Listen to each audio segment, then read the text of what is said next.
내가 정신과 의사를 하며 겪었던 오싹한 케이스. 우리 집 근처에 60대 부부와 30 정도로 보이는 아들, 이렇게 세 가족이 이사왔다.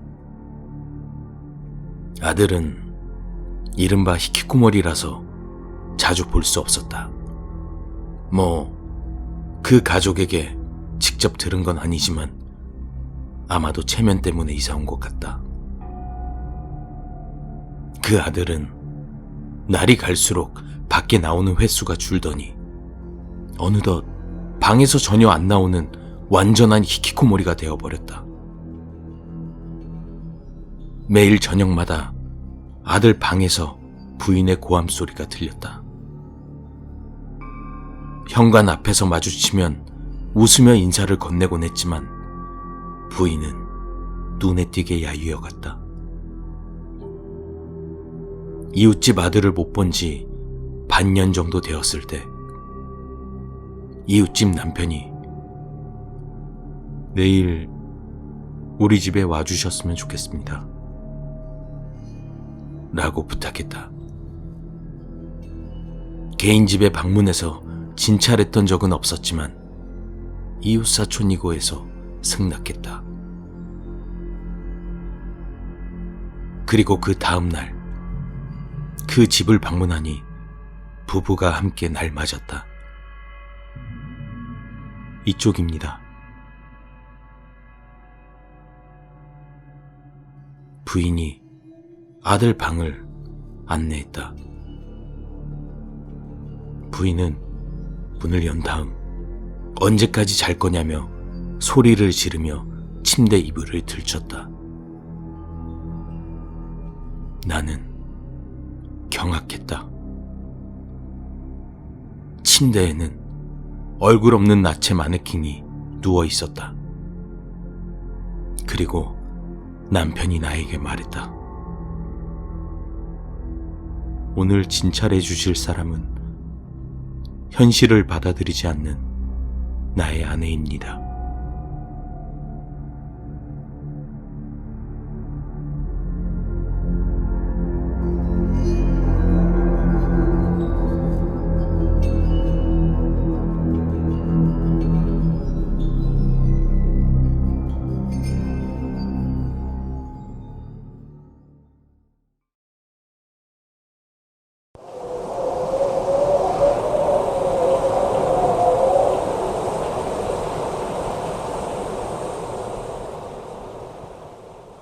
한겨울 칠흑같이 어두운 새벽에 인천에서 부산으로 향하는 고속도로에서 벌어진 일입니다.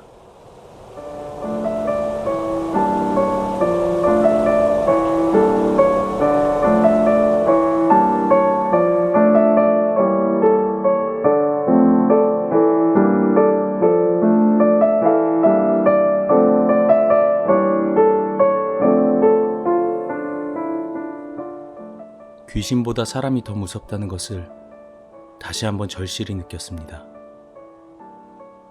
사실 그날을 더욱 잊을 수 없는 이유는 오랫동안 교제해왔던 여자친구와 헤어진 날이었기 때문입니다.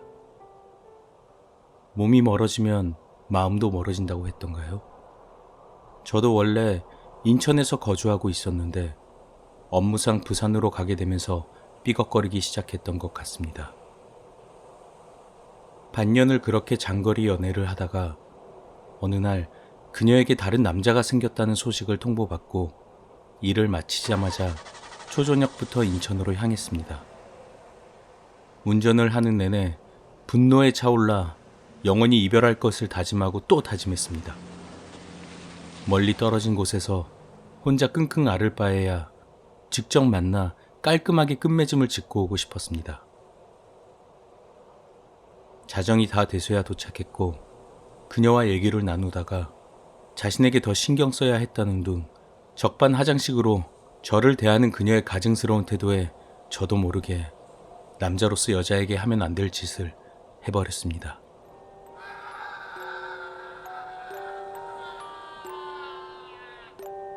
맞습니다. 홧김에 그녀의 얼굴에 손을 댄 것입니다. 사실 다시는 그녀를 보지 않을 생각이었기에 크게 개의치 않았고 한편으로는 후련한 마음도 있었습니다. 그렇게 정신 차려보니 새벽 늦은 시각. 다음날 출근도 해야 했기에 부랴부랴 다시 차에 몸을 싣고 부산으로 향하던 때였죠. 들어줄 사람 하나 없었지만 나 홀로 차 안에서 그녀를 향해 하고 싶었던 말을 모두 토해내고 있던 그런 찰나에 계기판에서 무언가 반짝거렸습니다. 아마 초장거리를 뛰었으니 진작에 기름이 다 떨어진 것이겠죠. 다음 휴게소까지 거리가 다소 있지만 이제 기름등이 점등되었으니 아직은 충분하다고 생각했습니다. 그렇게 가로등도 없고 차도 없고 이젠 여자친구도 없는 그 고속도로를 혼자 외롭게 달리다가 얼마 지나지 않아 다음 휴게소에 도착했습니다. 새벽이라 그런지 주차장에 듬성듬성 차 몇 대와 외곽의 대형 화물차를 제외하고는 아무도 없었습니다. 아마 졸음이 와서 잠시 눈붙이러 들렸겠죠. 막상 휴게소에 들어오니 화장실이 급했습니다. 보통 주유소는 휴게소 출구 쪽에 있었기에 곧장 화장실 쪽으로 차를 몰아 시동도 끄지 않고 볼일을 보고 나오는데 아까는 보이지 않던 건장한 두 남성이 화장실 입구 바로 앞에서 담배를 태우고 있더군요. 전 그냥 아무렇지 않게 지나치려 하는데 갑자기 제 손목을 턱 붙잡고 뭔가 주절주절 강한 사투리를 쓰며 말을 건네왔습니다. 자기들이 건강식품을 파는데 지금 얼마 남지 않아서 떨이를 한다고 싸게 줄 테니 가져가라는 말이었습니다. 보통 같으면 표정을 찡그리며 무시하고 갈 상황이었는데 그 남자들의 생김새를 보니 풍기는 느낌이 말 그대로 조폭이었습니다. 애써 집에 어른도 없다고 살짝 기죽은 듯이 거절했습니다. 그런데 이상하다고 느낀 것은 바로 그 다음부터입니다. 멍하니 저를 응시하더니 대뜸 그냥 공짜로 줄 테니까 저기서 가져가라는 겁니다. 그리고 그 남자가 가리키는 손가락으로 시선을 따라가 보니 언제 세워놨는지 제 차 옆에 트럭 한 대가 거꾸로 서 있었습니다. 트럭 화물칸에 냉동탑 차를 어설프게 흉내낸 것처럼 작은 컨테이너를 올려놨는데 입구는 살짝 벌어져 있었습니다.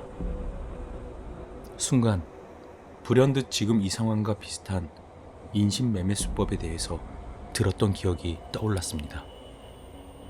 빈 컨테이너 문을 열고 들어가는 순간 그대로 밀어놓고 쇠문을 닫아버려 납치하는 저는 등골에 스멀스멀 피어오르는 식은땀과 소름 그리고 당혹스러운 표정을 애써 감추며 최대한 기분 상하지 않게 거절하고 서둘러 차로 향했습니다.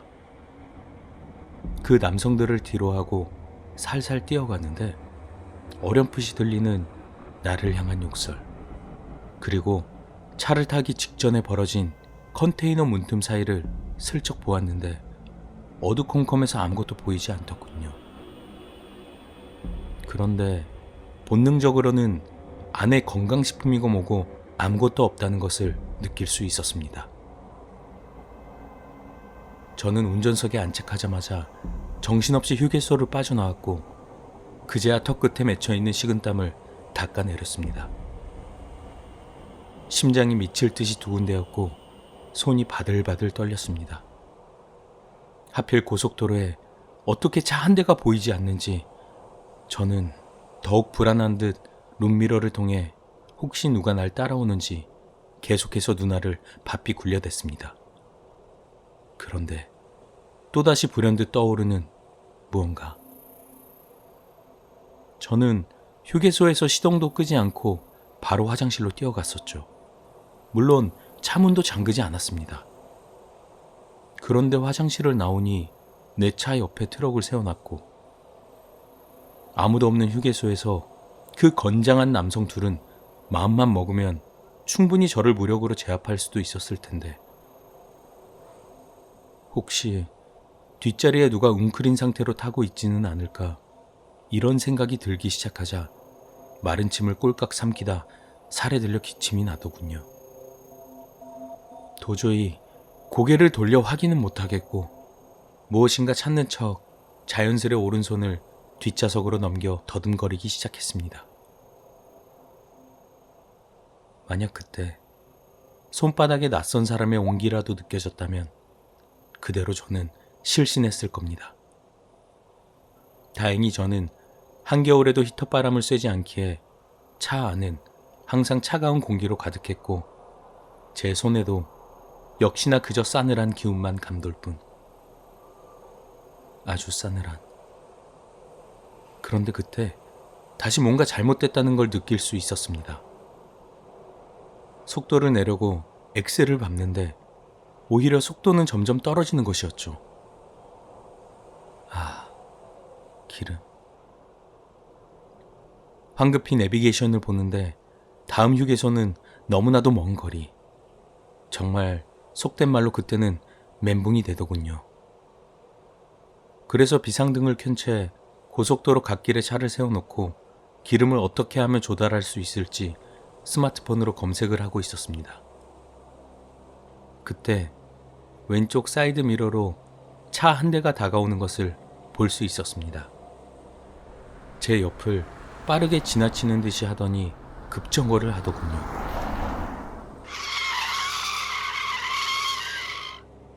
설마... 네, 그 트럭이었습니다. 저는 순간 눈을 의심할 수밖에 없었지만 방금 전 휴게소의 그 트럭이라고 확신하고 나서 1초도 되지 않는 그 찰나의 순간 전조등과 비상등을 재빨리 끄고 시동도 껐습니다.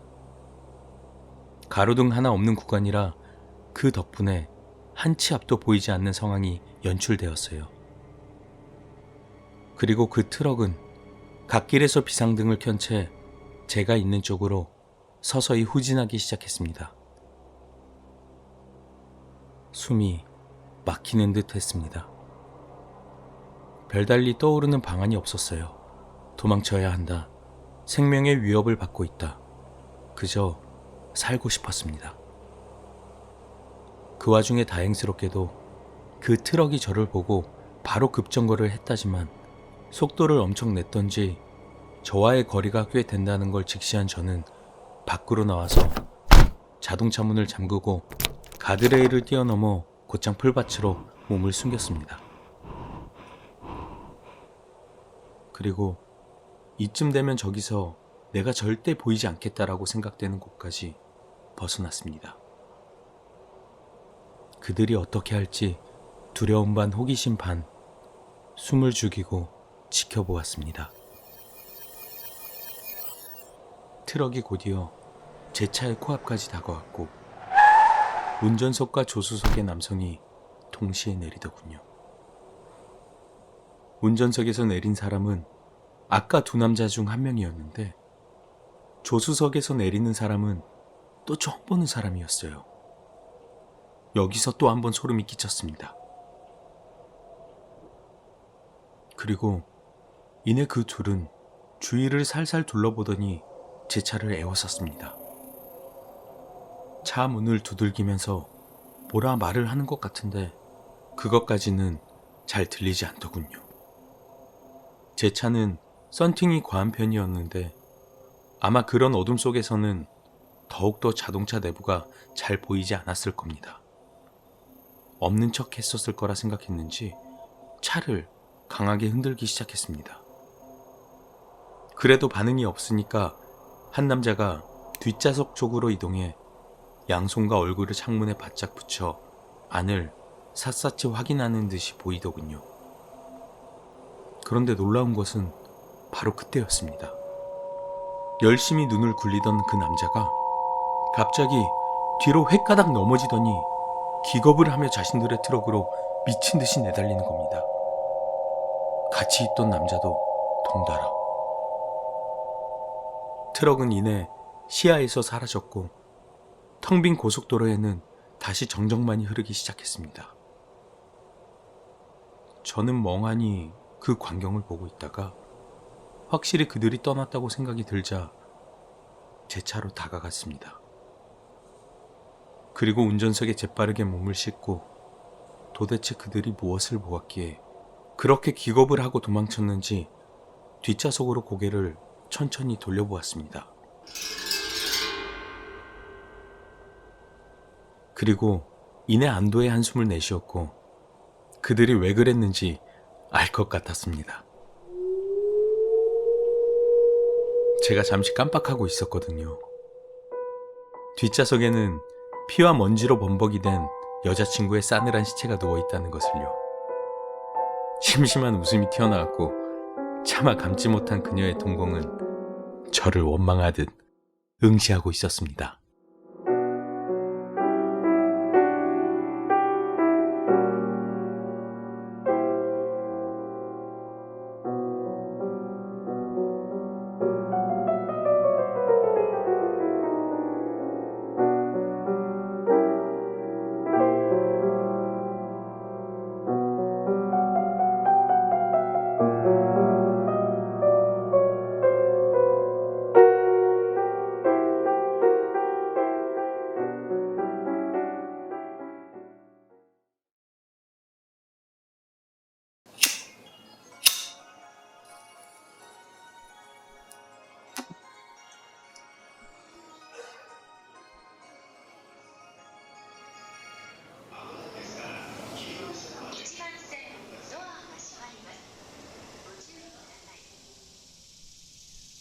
역 구내 흡연구역에서 나는 담배를 피우고 있었습니다. 흡연구역이라고는 해도 시골역이라 홈 가장자리에 덩그러니 재떨이 하나 놓여있는 간이식입니다.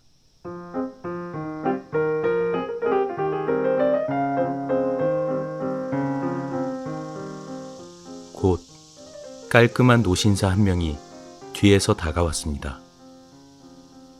가볍게 인사를 건네자 그는 품에서 담뱃갑을 꺼내 담배를 입에 물었습니다. 그러다 손에서 미끄러져 담뱃갑이 떨어졌습니다. 마침 내 발 밑에 뚜껑이 열린 채 떨어졌기에 나는 그걸 주워 뚜껑을 닫고 돌려주려 했습니다. 그러다 문득 기묘한 걸 알아차렸습니다. 확실히 남자는 그 상자에서 담배를 꺼냈었습니다. 하지만 20개비가 들어있는 그 담뱃갑에는 담배가 가득 차 있었고 하나도 빠진 흔적이 보이질 않았습니다. 이상하다 싶으면서도 남자에게 상자를 돌려주려고 얼굴을 바라봤는데 어디선가 본 듯한 기분이 들었습니다. 실례라는 걸 알면서도 남자의 얼굴을 빤히 바라보며 나는 혹시 어디서 뵌 적이 있나요? 라고 물었습니다. 남자는 상냥하게 대답했습니다. 저도 나이가 나이다 보니 요새 들어서는 사람 얼굴 기억하기가 힘드네요.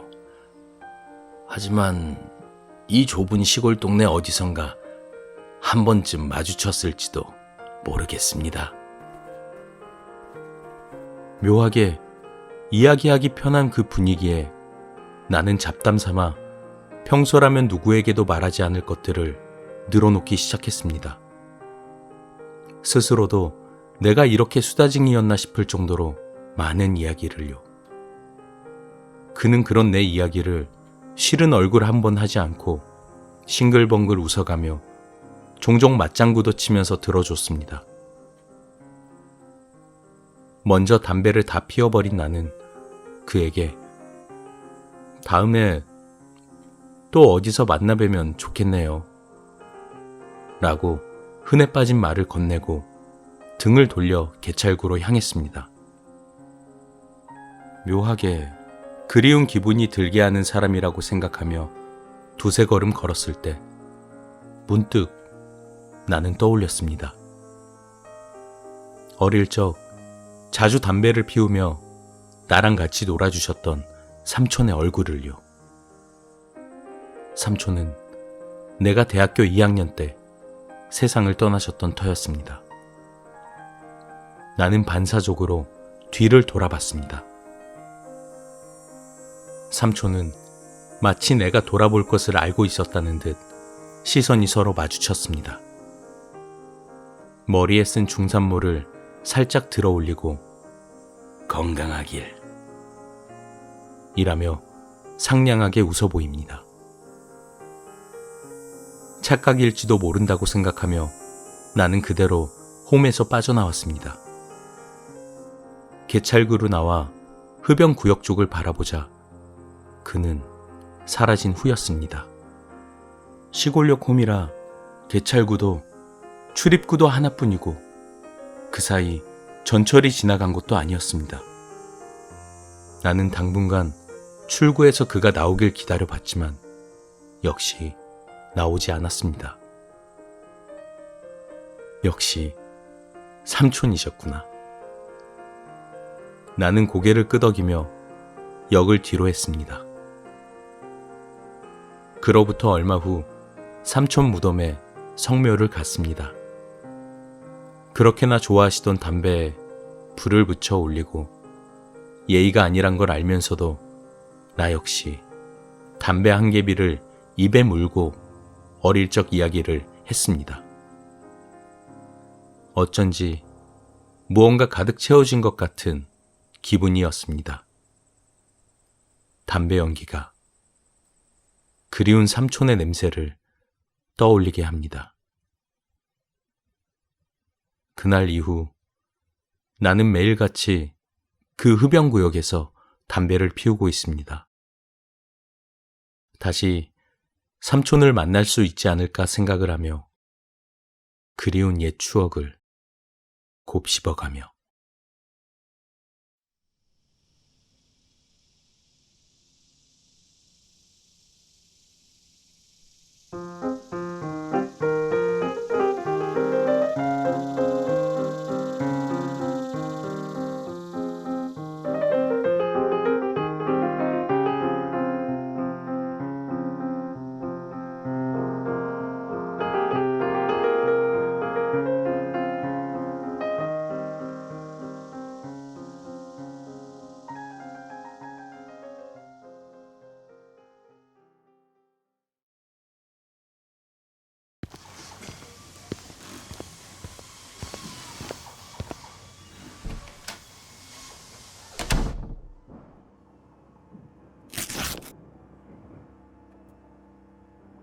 달력 한 장이 찢겨나간다. 또 한 달이 시작되었다. 어제도 오늘도 똑같은 하루하루. 지긋지긋한 교대 근무. 자리 지키는 게 일이라는 것 빼곤 좋아할 구석이 없는 지루한 일상이다. 내 인생은 마치 이 8평짜리 당직실 안에만 존재하는 듯. 그 많던 친구도 재밌었던 나날도 내 허상인 듯. 지나온 모든 게 부질없다. 하지만 이 일상을 벗어날 수는 없다. 이건 내 사명이다. 전업주부인 아내와 초등학생 2아들, 나까지 포함 4식구를 먹여 살려야 하는 가장의 책임감이 나를 이 좁고 퀴퀴한 냄새가 나는 당직실로 밀어넣었다. 오로지 가족을 위해서야. 가족을 위해서. 그래서 참는 거라고. 나는 근무 기록 카드에 모든 점검 결과 이상이 없다는 상투적인 일지를 써넣으며 휴대폰을 꺼내들었다. 익숙하게 집 번호를 눌렀다.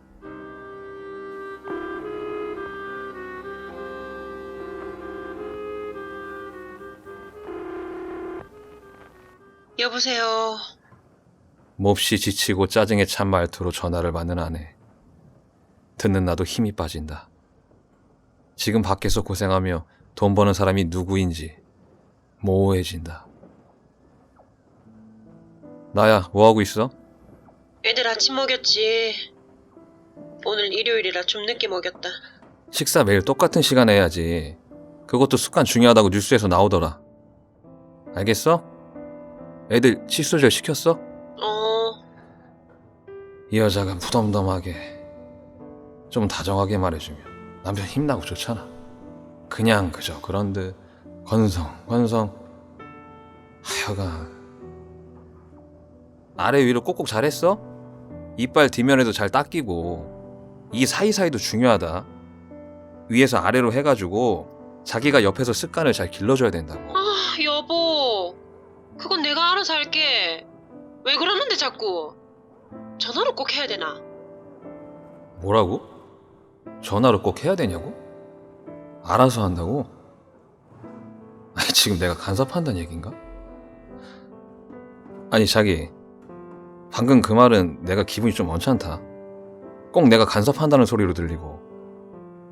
나는 집에 애들 교육에 깊은 관심을 가지고 이렇게 신경 쓰는 건데 당신이 협조를 못 해주면 안 되잖아. 애들은 당신만 키우는 게 아니고 아빠인 나도 이렇게 신경을 같이 써야 균형 있게 자라는 거야. 관심 가지지 말라는 게 아니고 꼭 전화로 이렇게 아침부터 해야 되느냐는 얘기지.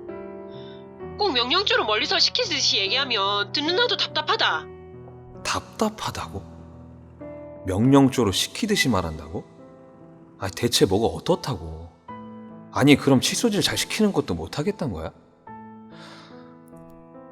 자기 내 말을 잘 못 알아들었나 보네. 나는 잘해보려고 우리 애들이니까 우리 둘이 관심과 행동을 하나로 해보려고 노력 중인 거고. 물론 충분히 감시 받는다고 여길 수도 있는데 자기 진짜 관리 감독이 뭔지 알아? 이곳 근무할 때 한 달에도 몇 번씩 윗사람들이 잘하는지 와가지고 이거는 했냐 저거는 했냐 왜 이거는 이러냐. 그게 진짜 관리 감독이야. 나는 그냥 자기하고 우리 가족하고 앞으로 맘 맞춰서 잘 살아보려고 그냥 다독이는 그런 거란 말이야. 아, 그 와중에 하는 작은 한숨을 쉬는 게 몹시 거슬렸지만 꼭 참고 아내의 다음 말을 기다린다. 알았다. 칫솔질 잘 시켰다. 어? 나도 당신 일하니까 귀찮을까봐 전화 안 하지만 나도 신경 많이 쓰고 있다. 칫솔질 당신이 시키라는 대로 잘 시킨다. 당신만 매일매일 이렇게 칫솔질 시켰냐 안 시켰냐 확인 전화하니까 그렇지. 나 빼먹은 적 없이 잘 시켰다. 난 이렇게 꼭 아침에 전화가 와서 뭔 일인가 했다. 이래 꼭 가르치듯이 일하면 엄마인 나를 못 믿는가 싶고 그런 기분이 든다. 자기야 그런 건 아니야. 잘해보려는 거야. 나도 근무하면 피곤하고 집에 가면 그냥 누워 자고 싶고 하지만 우리 가족 잘해보려고 하루라도 쉬면 그날에도 애들하고 나가서 놀아주고 어디든 데려가서 좀 가르치려고 하고 이렇게 나와서도 집에 관심 가지고 애들 습관도 어릴 적부터 잘 길러보려고 하는 거야. 무슨 말인지 알잖아. 알겠다. 그래 알아줘서 고맙다. 당신도 좀 쉬어라. 주말인데 애들 조용히 놀라 하고. 당신도 집안일 하면 피곤한데 오전에 좀 자야지. 그래 끊을게. 사랑해.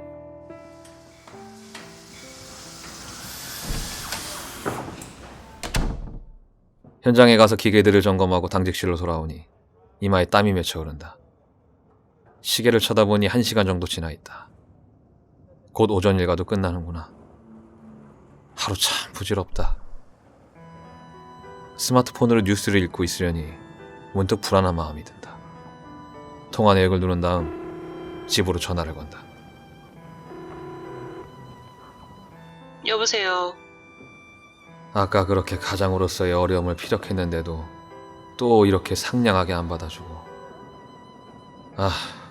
말을 말자. 나만 이상한 놈 되고. 자기 애들 혹시 주말이라고 지금 스마트폰 게임하고 있는 거 아니야? 쿠키란 하고 있다. 뿅뿅거리는 전자음 소리와 익숙한 음악. 또 그 카카오톡 게임인가?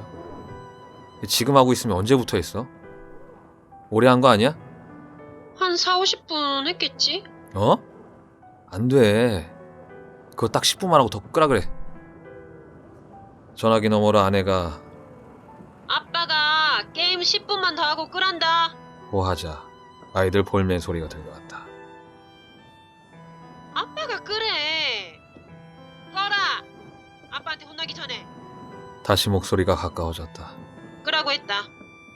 지금 애들 놀러 와 있어? 왜 이렇게 집이 시끄러워? 동석이하고 현섭이. 현섭이? 현섭이 엄마 그거 인간 아니더라. 애들도 부모 따라간다. 현섭이는 잘못이 없지만 우리 애랑 놀면 우리 애들도 현섭이한테서 배운단 말이야. 동석이는 가끔은 와도 되는데 현섭이는 안 돼. 오늘 둘이 같이 왔다니까 좀 이따가 둘 다 돌려보내. 놀러온 걸 쫓아내나? 우리 집이 뭐 놀이동산이야? 애들 지금 스마트폰도 30분만 시키는 거 주말이라고 10분 더 하게 해준 거야. 평일 같았으면 바로 혼냈어. 스마트폰 그것 때문에 요즘 문제가 얼마나 많은지 알아? 애들이고 어른이고 그거에 매달려가지고. 애들 영단어는 외웠어? 매일 외우게 해야 된다. 친구들이랑 노는데 지금 점심도 먹기 전에 영어 단어 외우겠나? 안 외웠다. 동섭이, 현섭이 둘 다 집에 보내고 애들 영어 단어책 외우라 그래. 아빠 집에 오면 쪽지 시험 본다 하고. 점심 뭐 먹을 건데? 주말인데 간단하게 짜파게티 끓여 먹으려고. 짜파게티? 간단하게 먹더라도 밥을 먹어야지. 영양이 얼마나 중요한데 그 또 짜고 칼로리만 높은 그런 거 먹이면 한창 키 큰 애들 성장한 게 진짜 별로야. 그 후라이라도 하나 해가지고 비벼 먹거나 해. 아이 말이 없어. 듣고 있어? 대답을 해줘야지. 말하는 사람 허공에 대고 혼잣말 하는 것처럼 하면 사람 이상해지잖아. 그래, 아무튼 그렇고 게임하지 말라 하고 짜파게티는 먹더라도 다른 거 간식으로 먹여서 영양 보충하고 애들은 점심 먹기 전에 어디 가봐야 한다 하고 집에 보내. 딴 집 애들도 같은 입이라고 오면 우리 애들 먹일 간식도 자기들 똑같이 나눠줘야 하는데 아니 그게 하루 이틀이지. 과일, 과자 우리 애들 하나 먹이려고 해도 입이 더 붙으면은 우리 애들 얼마 먹지도 못해. 아는 사람이 그래. 알았다. 그래, 끊는다. 점심 먹고 나면 이제 영단어 좀 외우라 그래. 아니, 짜파게티가 뭐야 짜파게티가. 일주일에 라면은 한 번이면 되지. 언제는 신라면, 언제는 불닭볶음면, 두세 번을 라면을 먹이다니. 엄마로서 요리를 해야지. 고작 라면 끓여 먹으면서 힘든 척을 혼자 다 하고 내 도시락 하나 싸주는 게 그렇게 불만이야? 아니, 난 뭐 맛있는 거 먹을 줄 몰라서 이렇게 도시락에 나물 몇 개 쌓아서 전자레인지 하나 없이 식은 거 저녁에 그대로 떠먹나? 어련히 내일이다 생각하는 거지. 누구는 여기 와가지고 이 좁은 방 안에서 혼자 근무하면서 차가운 도시락 먹고 일하는데 난 일하러 가도 남은 세 가족이서 오순도순 따뜻한 밥 하나 차려 먹는 게 아니 그게 뭐가 어려운 일이라고. 일을 다 쉬면서 밥도 그런 걸로 쉽게 때우려고. 진짜 핑계 좋다. 일요일? 뭐 어디 급식 아줌마야? 일요일이라고 쉬운 메뉴 하게? 아니 시간 제일 많아서 실력 발휘 잘하는 이런 날에 맛깔나게 좀 해지. 참자. 나 혼자 열내봤자 부분싸움밖에 더 하겠냐? 서로 참아주고 맞춰가야지. 가족을 위해서 희생하는 게 어디 어제 오늘 일인가.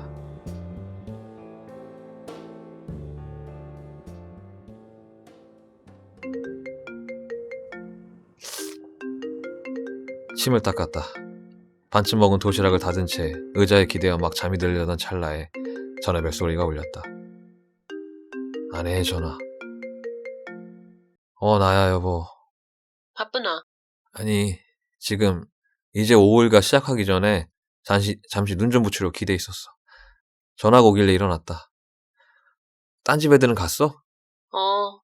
애들 보내고 밥 해 먹이고. 애들은 지금 공부시켜놨다. 잘했다. 당신이 수고가 많네 정말로.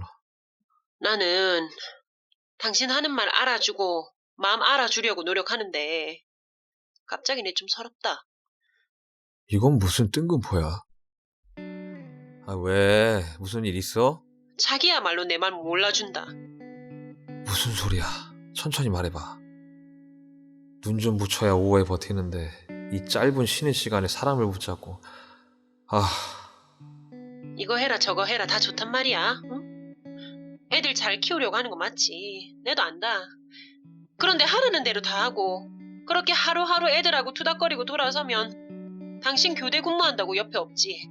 애들 학교 보내지.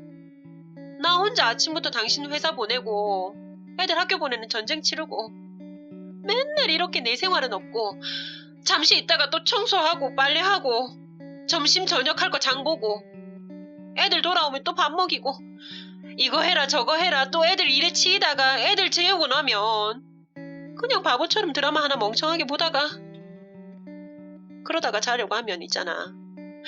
가끔 내 꿈이 뭐였더라? 이런 생각도 한다. 내도 꿈이 있는 여자였다. 옛날엔 먹을 게 없어서 그 보릿고개를 넘기면서까지 6남매 7남매가 보통이었는데 내가 번 돈으로 밥 잘 먹고 애들 딱 둘이 있는 거 학교 하나 보내는 게 그게 그렇게 어렵다고? 짜파게티 끓여 먹는 게 뭐 중노동인 모양이지? 자기 기분 나쁘게 들릴지 모르겠는데 배부른 소리야. 딴 집은 맞벌이가 보통이야. 자기가 나가서 한 달에 100만 원이라도 벌어오면 우리가 좀 숨통이 트이겠지. 근데 아직 습관도 덜 든 초등학생 둘이 키우니까 나도 당신 굳이 나가서 일해보란 소리 안 하는 거야. 내 월급 받아봤자 입이 4개면 저축은 꿈도 못 꿔. 그래도 애들 학원 2개씩 보내고 가족들 밥 3끼에 간식도 먹고 하잖아. 뭐 청소 빨래? 당신은 낮잠이라도 좀 자는데 나는 이 기계들 한번 고장이라도 나면 알람 꺼야지. 직접 가서 기계 사이로 삐집고 들어가서 뜯어 고쳐야지. 그 난리를 하고도 낮잠 쉬라는 말 한마디 못 들어. 난 그래도 당신 청소 빨래 끝나면 늘 낮잠 좀 쉬라고 이렇게 말 한마디 해주잖아. 당신은 당신이 당연히 해야 할 청소 빨래를 가지고 서운하게 생각하고 있다니까. 나는 그 말이 더 서운하다. 왜 당신은 자꾸 당신 생각만 하는데? 당신 편한 거 아닌 거 몰라서 하는 소리가 아니다 아이가. 그냥 내 입장에서 생각해주면 안 돼? 당신 나가서 일하는 거 아빠로서 일하는 거에 대해서 나 편해 보이고 그렇게 생각 안 한다. 그냥 내 생각 좀 해주라고. 당신 보내고 나면 애들 챙기고 애들 챙기다가 또 당신 챙기고. 나 아가씨 때 꾸미고 하던 반의 반도 나한테 신경 못 쓴다 아이가. 양치질, 애들 학교 준비물, 밥은 뭐 하지, 장은 뭘 보지, 청소에 빨래, 달인질, 세금 내려가야지. 집안일 할 때는 안 힘들고 안 하더라도 낮에 멍하니 있으면 내가 뭐 할 수 있는 게 없다. 텔레비전도 그 시간대에 뭘 볼 게 있는데 예능 프로 재방송 보고 하하 웃어도 돌아서면 서글프다. 여보야, 나도 여자고 나도 사람이거든. 나도 꿈이 있었으면 좋겠다. 여보, 나 좀 이따가 점검 놀러 가야 된다. 짧게 말하자. 애들 좀만 더 크면 그때 당신 일하러 가면 되지. 그래 준다면 나 반대 안 해. 하지만 지금은 애들이 습관이 안 돼 있다니까. 아까 애들 스마트폰 1시간씩 하는 거 봤잖아. 지금 애들 습관만 좀 잡아놓고 중학교 때 학원 개수 늘리고 나면 애들 알아서 저녁에 왔다 갔다 하고 그때 돈 더 들고 하니까 여보가 같이 맞벌이 해주면 나는 너무 좋지. 좋은데 지금은 당신이 좀 신경 써줘야 된다고. 우리 가족 같이 행복해지자고 이러는 거야. 내 마음 좀 알아주라고. 맞벌이도 좋고 이거저거 다 좋은데 나 이렇게 살라고 밥 해주고 청소해주는 아줌마로 살라고 지난 인생 살아온 거 아니잖아. 자기야, 나는 가족 먹여 살리려고 8평 당직실에 덩그러니 혼자 앉아서 알람 울리면 가서 정신없이 기계 기어들어가서 뜯어 고치고 이렇게 살아. 그건 다른 집도 다 똑같단 말이야. 나도 당신도 힘들듯이 모든 집이 다 이래. 자꾸 일부 특권층에 자신을 비추니까 힘들게 여겨지는 거야. 그러니까 그런 소리 하지 말고 내 마음을 알아달라고. 내 마음을. 남이 그렇다. 모두가 그렇다. 아니 남이 아니고 내가 힘들다고. 남이 힘든 게 도대체 뭐 어쨌는데? 남이 우리랑 똑같이 힘들다고? 그런 건 남의 얘기고. 여보, 아니 내가 힘들다고. 날 가르쳐 들려고 하지 말고 내 마음 좀 만져달라고. 당신 이해한다 말만 하지 나 이해하려는 마음 전혀 없으면서 누가 뭐 사모님처럼 모셔달랬나? 다들 도시락 아줌마로 사는데 왜 너만 유난 떠느냐는 식으로 얘기하지 마라. 당신 도시락 아줌마 아니라고. 당신도 꿈이 있을 수 있고 아직 꿈을 가져도 되는 한 명의 여자라고 그 말 해달라고. 당신은 하나부터 열까지 다 챙긴다고 하면서 정작 애들이 뭘 좋아하는지 하나도 안 챙기잖아. 하지 마라. 그놈의 좋아하는 건 하나도 하지 마라. 싫어하는 건 시켜라. 내가 좋아하는 거 하지 마라. 싫어하는 건 해라. 하고 싶은 대로 못하는 거 이해할게. 당신하고 살려고 결혼한 거니까. 근데 이건 진짜 아니다. 왜 소리를 질러?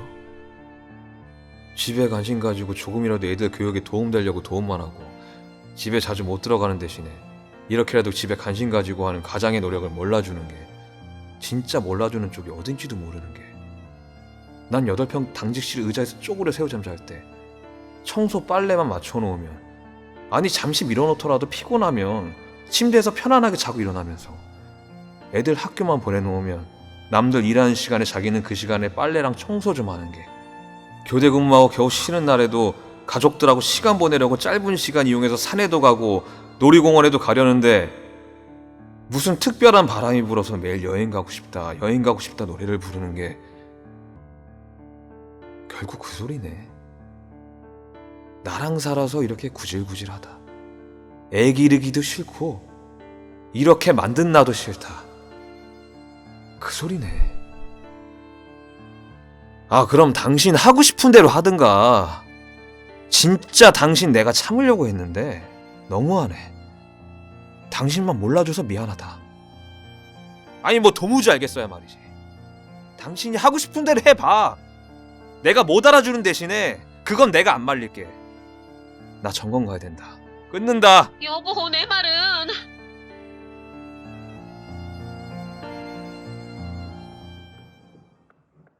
근무를 마치고 집에 들어갔을 때 뜻밖의 반겨주는 아내 때문에 당황했다. 아이들은 스마트폰 대신에 영어 단어장을 펼치고 있었다. 쪽지 시험 점수를 보니 공부를 열심히 한 모양이었다. 밥 먹자마자 칫솔질도 서둘러 스스로 자라는 아이들 모습을 보며 난 고개를 끄덕였다. 조금 다툼은 있어도 봐. 우리 가족 화목하고 애들 바르게 자라고 내가 싫게 하더라도 그게 다 우리 가족을 위한 거고 이렇게 돌아오잖아. 너네 왜 반팔 안 입고 긴팔 입었어? 날도 더운데 반팔 입어. 무슨 여름에 이러고 나가면 사람들이 옷도 없나 보다 하고 다 욕해. 빨리 갈아입어. 이 자식이 갈아입어. 네 동생도 너 따라해. 수영재가 나란히 여름에 투툼한 긴팔 옷을 입고 이거 봐. 엄마라는 사람이 이런 것부터 바로 안 잡고 멋대로 기르니까 아빠인 내가 이렇게 안 잡아주면 안 되잖아. 아직 애들은 옆에서 사소한 것도 신경 써줘야 된다니까. 아니 내 말이 맞다니까.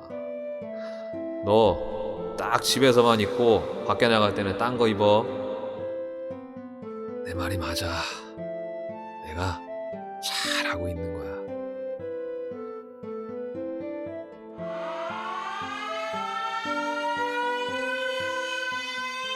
굉장한 알람 소리에 정신이 번쩍 든 나는 스위치를 끄고 현장으로 달려가 기계 계통을 점검했다. 큰일은 아니었기에 사람을 더 부를 필요는 없었다.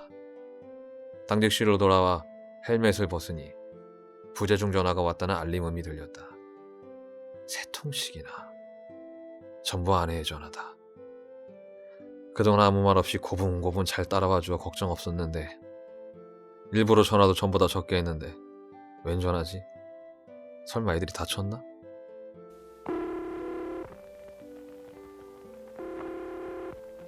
여보, 전화 있었어? 알림이 울려서 직접 가본다 못 받았어. 지금은 다 끝났고? 뭐 별거 아니더라. 왜? 아니, 내가 생각해봤거든. 당신 일하느라 바쁜데 자꾸 집에서 당신한테 신세한탄 비슷하게 해봤자 당신한테 한풀이 하는 것 같고, 그래서 내가 당신 힘든 줄 알면서 내 힘든 이야기 하는 게 아니라고 반성도 많이 했거든. 그래서 내가 무슨 생각했냐면 뭔데? 아, 말해봐. 말을 흘려. 나 대학교 다시 다니고 싶다. 어? 어디? 학원? 뭐 자격증? 취업하려고? 아니 대학교. 학생들 다니는 대학교. 대학교는 무슨 대야? 당신 대학 나왔잖아. 맞벌이를 앞으로 할 수 있으니까 나도 나름대로 알아봤지. 근데 나 대학교 때 배운 미용 기술은 어디 쓸 데가 없더라. 이제 뭐 나 화장도 잘 안 하는데. 남 꾸며주기엔 손도 많이 굳었고 그런 거 이제 와서 하기도 좀 그렇고. 우리 개모임에 맞벌이 하는 사람들은 다 사무실에서 컴퓨터로 문서 작업 같은 거 한다던데. 나도 그런 쪽으로 가서 엑셀이나 워드 프로세서 같은 거 따서 그쪽으로 갈 수도 있는 거고. 몹시 확신에 차서 일장 연설을 늘어놓는 아내. 자기야, 그건 자격증 학원 다니면 초등학생도 일주일이면 따. 한 달에 상시 시험 몇 번 있으니까 한 달이면 2개 다 충분히 딴다고. 아니 그런 다음에 바로 취업하면 되지. 간단히 문서 작업 보조하는 자리 가는데 뭐 대단한 거 요구한다고. 그거 그냥 성실하게 다니면 그만이야. 전문대를 뭐 그냥 다닌다고 해도 이것저것 합치면 돈이 5, 600은 그냥 들어가. 1, 200만 원 들여서 자격증 딴 다음에 바로 취업하는 것도 아니고. 나 버는 돈밖에 없는데 2년 동안 학비 되고 생활비 되고 나 그거 못해. 그럼 그 돈은 내가 대출 내고 내가 취업해서 벌어서 천천히 갚을게. 그게 말이 돼? 지금 우리 저축도 못하는데 빚까지 만들 필요가 없잖아. 내가 알아서 할게. 나도 의미 없이 누워서 지내는 것보다 이렇게 다시 공부하고 일해서 돈 갖고 하면 당신 말대로 100만 원이라도 벌어오면 숨통 트이잖아. 당신 지금 제사보다 제사밥에 관심이 더 많아 보인다. 우리 생활 여유로운 게 문제가 아니라 그냥 집에 있는 게 싫어서 핑계거리 찾는 걸로 보인다고. 나도 꿈을 좀 가지고 살잔 거지. 내가 다 계산하고 인터넷으로 홈페이지 들어가서 다 알아봤거든. 만학도 전형이란 게 있거든. 멀리 안 가고 그 전문대 몇 개 중에 골라봤는데 그 시내 나가기 전에 전문대 하나 있더라 아이가. 거기 등록해갖고 2년 배우고 열심히 하면 장학금도 탈 수 있는데 일단 해보고 안 되면 내가 대출 내서 일하면서 갚으면 1년이면 되잖아. 내가 전공을 좀 하고 그러면 잘하면 정규직도 될 수 있다 아이가. 정규직? 애들 둘 딸린 30 넘은 컴퓨터 만학도 주부가 자잘한 업무 몇 개 했다고 정규직 시켜주는 줄 알아? 아니 그리고 뭐 서울대 나온 것도 아니고 전무대 나와서 컴퓨터 자격증 몇 개 있다고 그렇게 쉽게 올려주는 게 아니야. 당신 모를 만한 것도 아닌데 지금 완전히 헛개비에 홀린 것처럼 현실 감각이 없네. 아니 왜 그래 대체?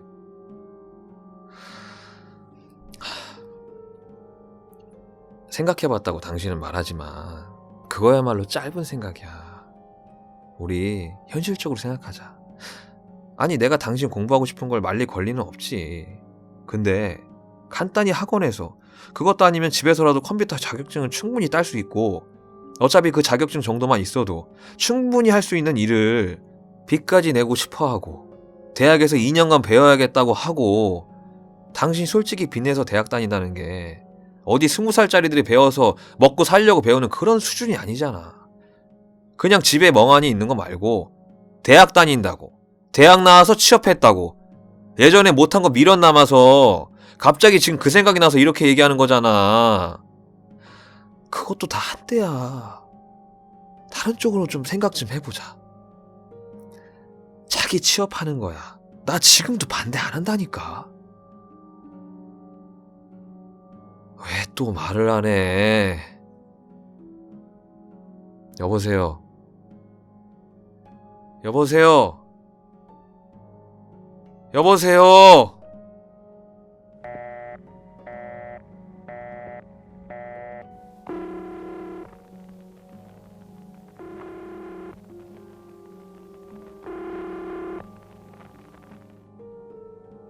연결이 되지 않아 삐 소리 후 소리샘으로 연결되오며 통화료가 부과됩니다. 진짜 이 사람이. 에라, 이제 나도 모르겠다.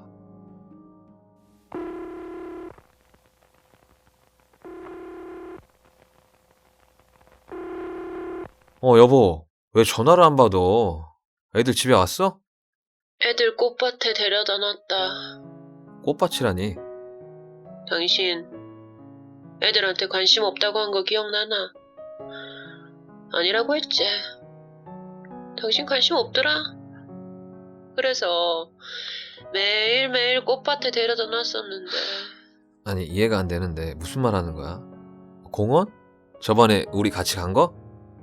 이제 나의 꽃밭에 데려다 놨다. 아니면 뭐 작년에 나비생태공원? 아, 무슨 소리 하는 거야?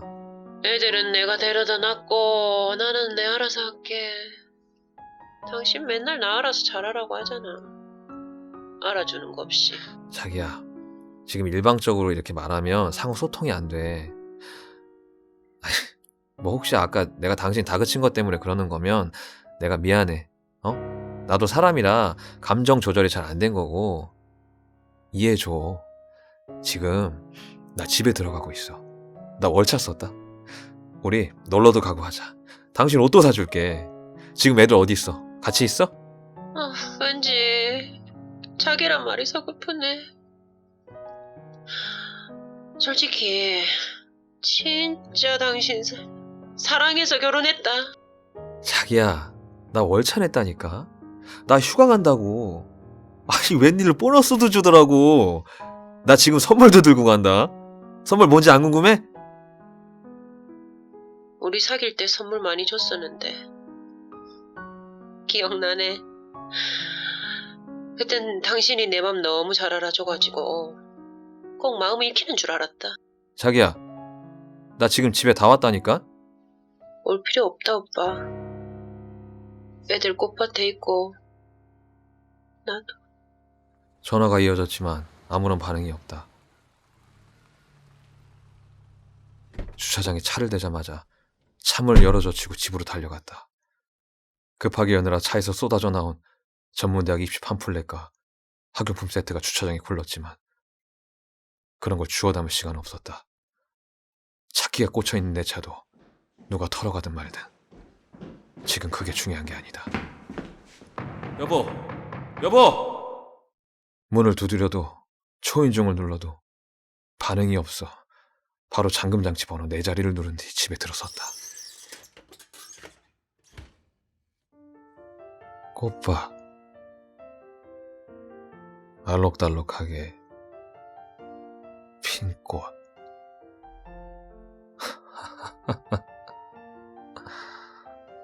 정말 꽃밭이구나. 알록달록하게 보라색 꽃, 노란색 꽃, 빨간 꽃, 파란 꽃, 초록 꽃밭. 언제부터였던 걸까? 가늠할 수 없이 온몸을 뒤덮은 형형색색의 피멍자국. 정말 꽃밭처럼 온몸을 뒤덮은 피멍과 실오라기 하나 걸치지 않고 거실에 나란히 누운 내 아들들의 몸이 거실을 알록달록하게 수놓고 있다. 실성해버릴 것 같은 정신. 울음과 헛웃음이 반반 섞인 광기 어린 내 시선이 반쯤 열린 방문 사이로 천천히 향했다.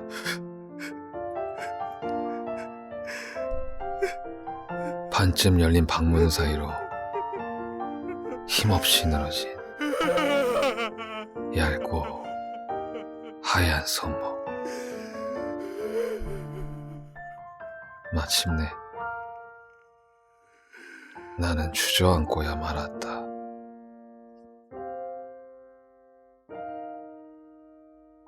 나도 꽃밭에 가야지. 월차를 냈으니 가족여행을 가야겠다.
지금 뭐라고 했습니까?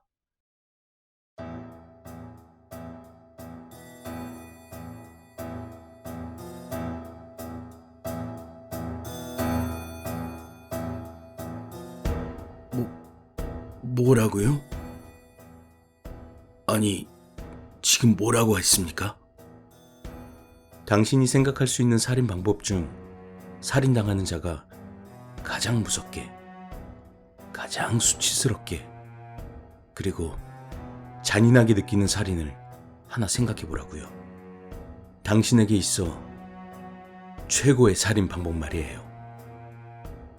아니, 그 다음에 한 말. 그럼 가석방 될 수 있습니다. 이었나요? 여기서 나갈 수 있다는 말인가? 네. 하지만 극단의 살인이라고 판단되지 않을 시에는 없던 일로 하겠습니다. 시간은 일주일 들이죠.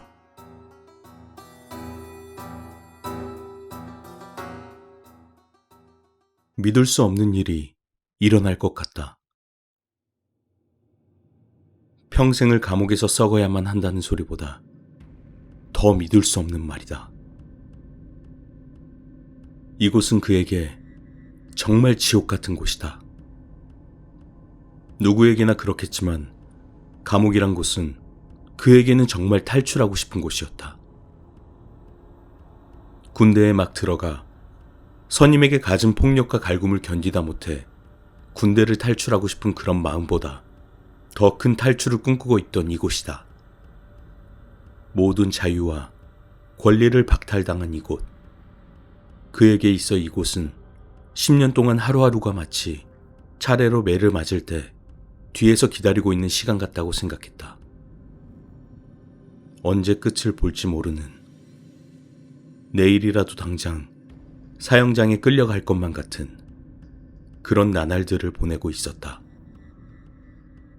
하지만 그는 이제 이 미칠 것 같은 감옥을 나갈 수 있다는 말을 들으니 왠지 거짓말 같다고 생각했다.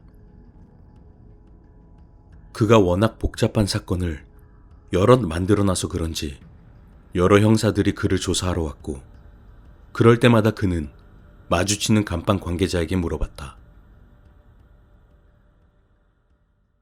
모두 귀찮은 듯이 말했지만 정말 가석방 이야기는 사실인 듯 했다. 정말 그렇다니까. 아무튼 일주일 안으로 내가 말한 대로 하면 가석방 될 수 있을 거야. 그런데 무슨 이유로 가석방을... 아니, 뭐 때문에... 왜 살인 방법을 생각하라는 건가? 그건 너가 알 필요 없잖아. 아무튼 너 같은 대량 살인마는 다 이와 같은 방법으로 나가서 외국에서 잘 먹고 잘 살고 있으니까 아무런 걱정도 하지 마. 알지? 10년 전, 아니 정확히 10년하고도 6개월 전 그는 희대의 살인마였다. 언론에서 앞으로 50년간 그보다 잔혹하고 살인 경험 많은 사람은 없을 것이라고 할 정도로 대단한 살인마였다. 그 당시 그는 최고였다. 누구보다 빠르게 도망치고 치밀하게 범행을 저지르는 실력만큼은 그를 따라갈 수 없었다. 그렇지만 작은 실수 하나 때문에, 아주 작은 실수 하나 때문에 3년 만에 붙잡혔고 10년간 감옥에서 썩어왔다. 그는 생각했다. 이제 이 미친 개 같은 감옥에서부터 나갈 수 있다. 그리고 10년간 몇 번 보지 못한 사랑하는 내 아내의 얼굴을 볼 수 있다. 그리고 이제 갓 사춘기에 들어선 내 딸의 모습도 볼 수 있다. 그리고 이 나라에서는 안 되겠지만 내 가족들하고 외국에서 일반인들처럼 살 수 있어. 그리고 이제 나는 자유가 될 수 있어. 그는 조사를 마치고 돌아와 바닥에 앉았다. 그는 인상을 쓰며 곰곰이 무엇을 생각했다. 그는 쉽사리 이해가 가질 않았다. 가석방을 해주는 조건이 살인 방법이라니.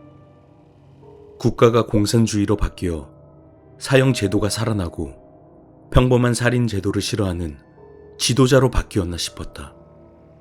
아니, 그런 건 이미 중요하지 않았다.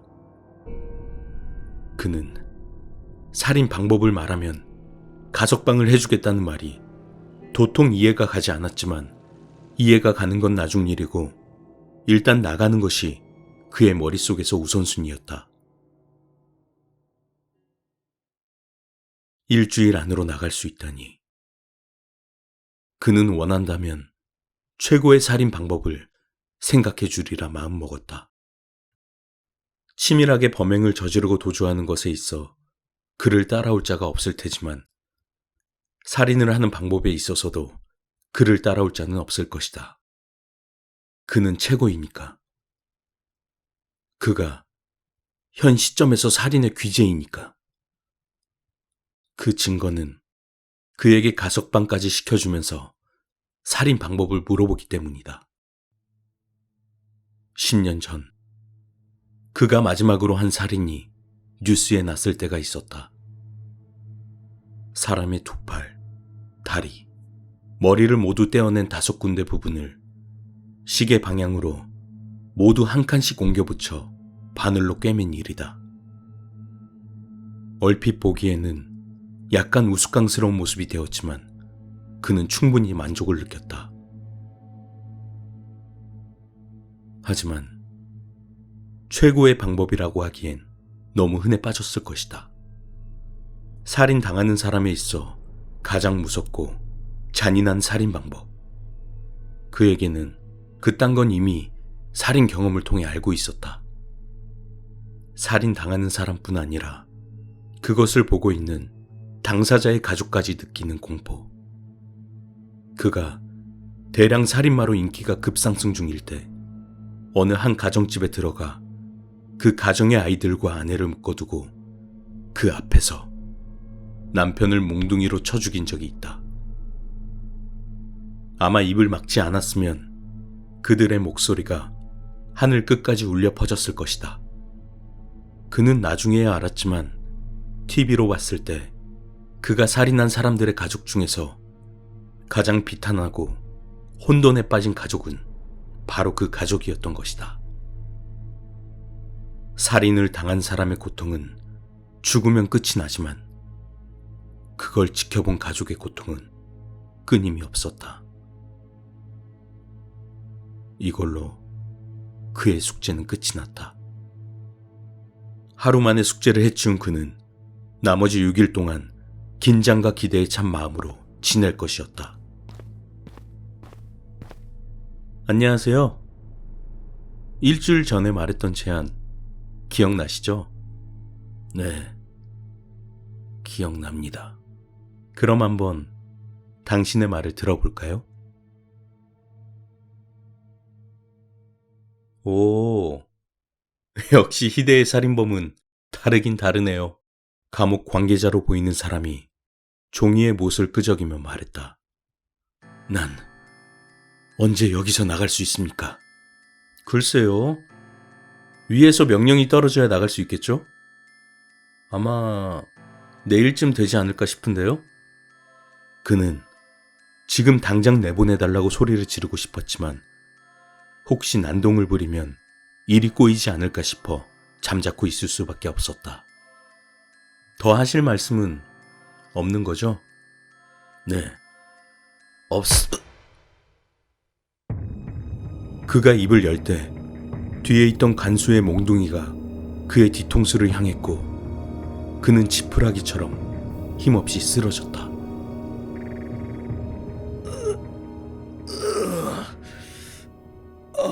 머리야. 깨어났어? 너 같은 자식이 여기서 나갈 수 있다고 생각했나? 나가게 해준다며. 머저리 같은 놈. 그는 전구 하나만 있는 작은 방 가운데에서 그의 두 팔은 뒤로 묶인 채 의자에 앉아 있었다. 이런 개새끼들. 그의 옆에는 날 속였어. 무표정의 간수 두 명이 서 있었다. 너희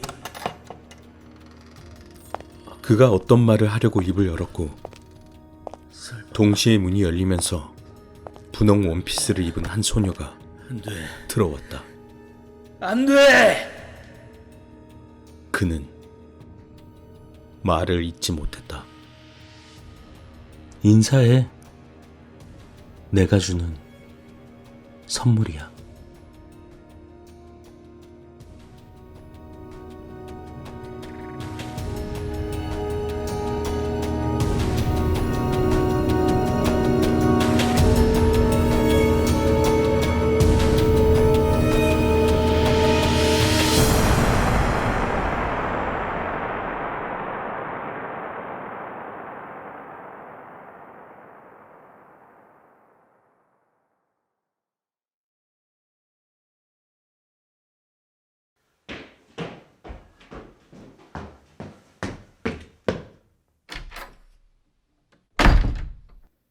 너 성적이 이게 뭐야?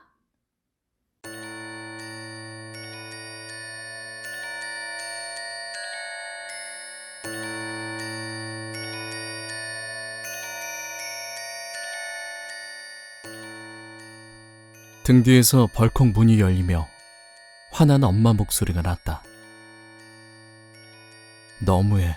내가 애도 아니고 벌써 몇 번째인지. 지금 맘 잡고 책상에 앉아서 공부하는 건 보이지도 않나 보다. 인강 듣던 이어폰을 빼지도 않고 보던 책에서도 시선을 떼지 않으며 시위하듯 뒤돌아보지 않았다. 오히려 속으로 다른 생각만 했다. 너 엄마가 얘기하는데 이젠 쳐다보지도 않네. 외할머니가 엄마 공부 못했다고 했는데 나한테 왜 이렇게 바라는 게 많을까? 참, 내가 서러워서 아휴, 정말. 그 말을 듣고 속으로 난 궁시렁댔다. 어렸을 때 이런 성적을 받아본 적이 없어요. 거짓말. 외할아버지가 엄마 공부 안 하고 맨날 놀려다녀서 어느 날은 쌀이빗자루 들고 동네방네 도망다니는 엄마 때렸다고 했는데 너 다음에도 이 성적 받아오면 집에서 쫓겨날 줄 알아? 이내 쾅 하고 방문 닫히는 소리가 났다. 그제서야 이어폰을 빼고 몸의 긴장도 풀고 주섬주섬 책상 위 티슈를 빼들어 그새 눈가에 고인 눈물을 닦아냈다. 벌써 몇 해째인지 모르겠다. 중학교 2학년 여름방학 때 급작스런 사고로 돌아가신 엄마. 무슨 정신으로 살았는지 모르겠지만 어느새 찾아온 기말고사. 그동안 결석도 많이 하고 머리에 들어오는 것도 없는 탓에 시험 결과가 좋지 않았다. 그 후 어느 날 밤 책상에서 가족 앨범을 보다 깜빡 잠들었는데 방문이 쾅 열리더니 엄마가 들어와 혼을 냈다. 성적이 이게 뭐야? 성적이 이게 뭐냐고. 참. 내가 서러워서 정말. 너무 보고 싶어 헛것을 보는가 했지만 아무 상관 없었다. 보고 싶은 엄마를 다시 만났으니까. 다음날 꿈인가 싶었지만 한결 후련한 마음으로 학교에 갔다. 그 후에도 엄마가 다시 보이길 기다렸지만 볼 수 없었다. 한참이 지난 어느 날 고등학교 1학년 모의고사 성적이 좋지 않았다. 그날 밤 책상에 엎드려 멍하니 인강을 바라보았는데 등 뒤에서 방문이 쾅 열리더니 엄마의 잔소리가 내 들렸다. 성적이 이게 뭐야? 너무 반가웠다. 너 다음에도 이 성적 그 받아오면 후로도 때때로 내가 와주셨다. 쫓겨날 줄 알아. 매번 알았어? 혼났지만 이제 몇 년째인지 엄마는 내 성적이 좋지 않을 때마다 나오신다. 일부러 성적을 낮게 받아보기도 했지만 그땐 나오지 않는 걸로 봐서 엄마만의 기준이 있나 보다. 벌써 내 나이 43. 언젠가부터 엄마가 나타나도 돌아보지 않게 되었다. 이젠 나보다 어린 엄마를 마주할 자신이 없기 때문이다. 이미 장성의 가정을 꾸린 아들이 승진 시험에 탈락했다고 또 혼나버렸다. 다음에 또 오신다면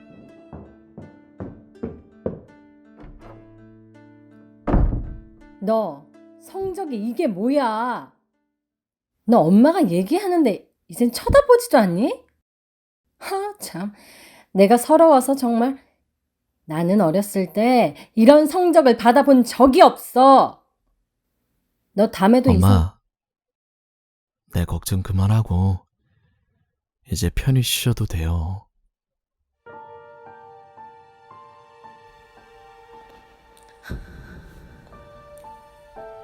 바보같이. 라고 말씀드리고 싶다. 이러다 내가 늙어서 할아버지가 돼도 혼날지 모르겠다는 생각에 괜히 생각이 깊어지는 밤이다.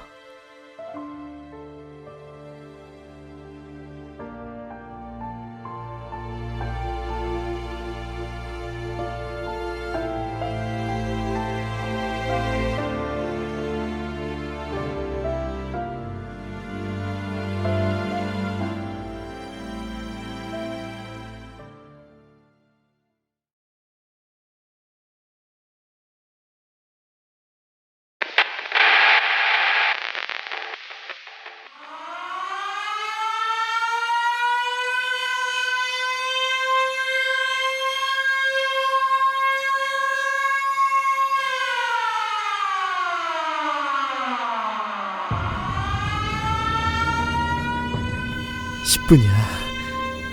이 지옥 같은 기계에 50년 동안 묶여있다가 드디어 자유의 몸이 될 수 있다고. 이제서야 정말 오랜만에 다시 살아있다는 게 느껴져. 아이러니하게도 이 기계가 꺼지면 난 몇 분 뒤에 죽겠지만 난 처음으로 냉동수면에 들어간 인간이야. 냉동수면이 인체에 어떤 영향을 미치는가 짧게 3개월 동안 냉동 상태를 유지할 생각이었어. 근데 이 상태에서도 여전히 모든 게 들리고 보이는 걸 알아차렸을 땐 정말 당황스러울 수밖에 없었어. 문제는 이걸 누구에게도 알릴 방법이 없었다는 거지. 뭐 2주 정도 지나니까 익숙해졌지만 뭐. 난 개의치 않고 실컷 과학자들이 바쁘게 왔다 갔다 하면서 뭔가 중요하다고 생각하는 걸 메모하는 장면을 볼 수 있었어. 그리고 생각했지. 그래, 딱 3개월이라고. 그럼 난 세상에서 가장 유명한 남자가 되는 거라고. 처음으로 냉동인간이 된 것도 모자라서 마취도 되지 않은 상태였다고? 서성까지 생각해보자. 난 월드스타가 될 거야. 하지만 내 긍정적이었던 태도는 순식간에 사라졌어. 과학자들이 더 이상 오지 않기 시작하면서 말이지. 거의 대부분 말이야. 근데 딱 한 사람, 모렐리 박사라는 명찰을 달고 있던 그 남자가 한 번 돌아온 적이 있었어.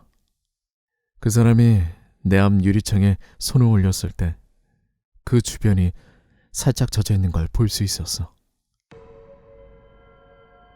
미안해, 친구. 이 이야기가 자네에게 들릴진 모르겠지만 널 꺼내줄 허가 코드를 난 가지고 있지 않아. 다른 사람들은 다 죽어버렸어.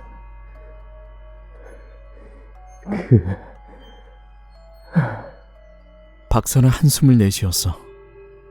발전기는 박사는 선뜻 말하지 못했어. 50년이 지나야 바닥날 거야. 왜 내가 너한테 이런 걸 알려주고 있는 거지? 넌 아늑하게 거기에 잠들어 있잖아. 우린 여기서 죄다 몰살당하고 있다고. 그래, 마치 가족처럼 말이야. 난 아늑하지 않았어.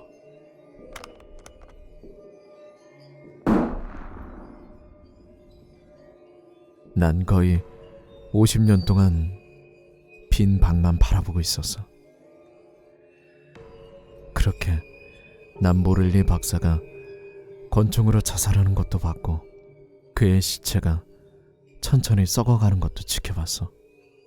뭐 얼마 동안은 그게 유일한 내 낙이었어. 그렇게 2년쯤 지나니 다 썩어버렸지만 말이야. 하지만 드디어 그 시간이야. 마침내 돌아왔다고. 그 거대한 웅웅거리는 컴퓨터의 목소리가 날 곧 자유롭게 해줄 거라고. 경고. 발전기 연료 공급이 중단되기까지 1분 남았습니다. 공인된 직원은 발전기 연료를 다시 공급해주세요. 제발 그러지 말아라, 씨. 라고 계속 생각했어.